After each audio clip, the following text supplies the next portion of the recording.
Actually, sa kay Ayatollah Mutahari, hindi man daw yan dapat unlettered.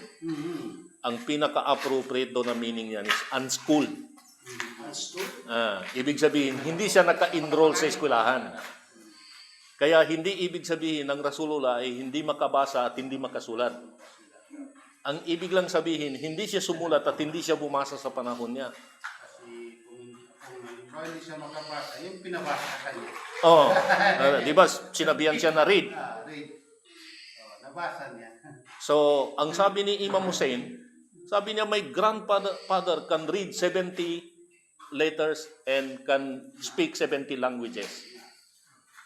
Pero hindi niya ginawa, hindi lang niya ginawa. Kasi siguro, ang wisdom pa rin doon is, kung hindi na nga siya sumulat at hindi na siya nagbasa, pinagbibintangan pa rin, kinopya niya ang Quran.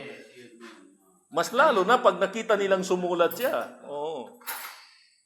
Isa rin na in-improve nila yan, na dahilan na unlettered ang Rasulullah. Dahil ang tagasulat sabi niya ng Revelation, sabi niya ay si Muawiyah. Kaya doon nila ni-credit kay Muawiyah.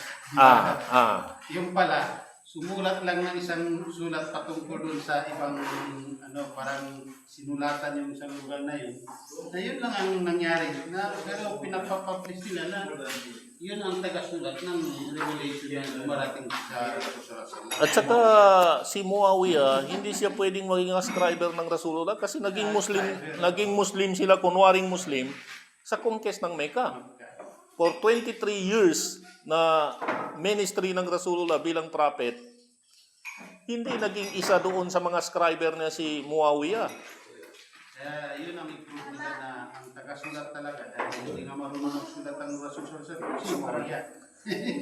ang proof nila na ang Rasulullah daw ay hindi makabasa at hindi makasulat ay yung Treaty of Hudaybiyah. Na sinulat ng Imam Ali na ang agreement na ito sa pagitan pagitan ni Prophet Muhammad ang Rasulullah pati ang mga unbelievers ng Makkah na ayaw tanggapin ni Suhail. Sabi niya, kung tanggapin namin na prophet ka, wala sana tayong pag-uusapan. Pero dahil hindi ka namin tinatanggap, alisin mo yung prophet of Allah or messengers of Allah. Ang sabi ng Rasulullah, inutusan doon niya si Imam Ali na alisin mo yung messengers of Allah. Sabi ni Imam Ali, hindi ko kayang burahin ang pangalan mo. So, ang ipinagmamalaki ngayon ng mga Wahhabi, hindi daw naniniwala si Imam Ali sa utos ni Prophet Muhammad. Hindi nila alam na dahil hindi niya gagawin yun, dahil sa respeto niya sa Rasulullah na hindi niya kayang burahin ang pangalan ng Prophet.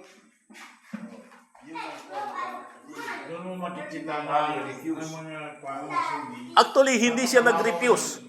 Hindi siya nag-refuse. Hindi nila kinuha yung paano sinabi ni Imam Ali. Hindi sinabi ni Imam Ali, ayaw ko. Sinabi nila, hindi ko kayang burahin ang pangalan mo. Pero, sino nagbura sa... Sabi ng Rasulullah, i-guide mo ang kamay ko kung saan nakasulat ang messengers of Allah at ako ang bubura.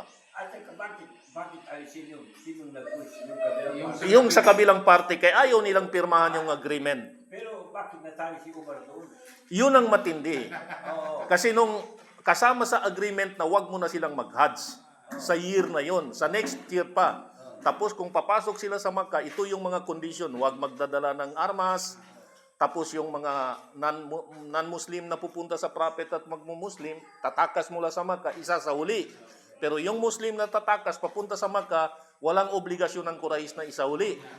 Kaya sabi ni Umar sa prophet, propeta ka ba talaga? Are you really a prophet? Sabi ni Umar. So bakit hindi yun ang nakita nila? Si Abu Bakar nang nagsabi sa kanya. Sabi nung isa, dinala daw siya ni Abu Bakar sa isang sulok, pinainom ng kape. Tapos pinakalma. Sabi niya, wag ka naman. May kape na. May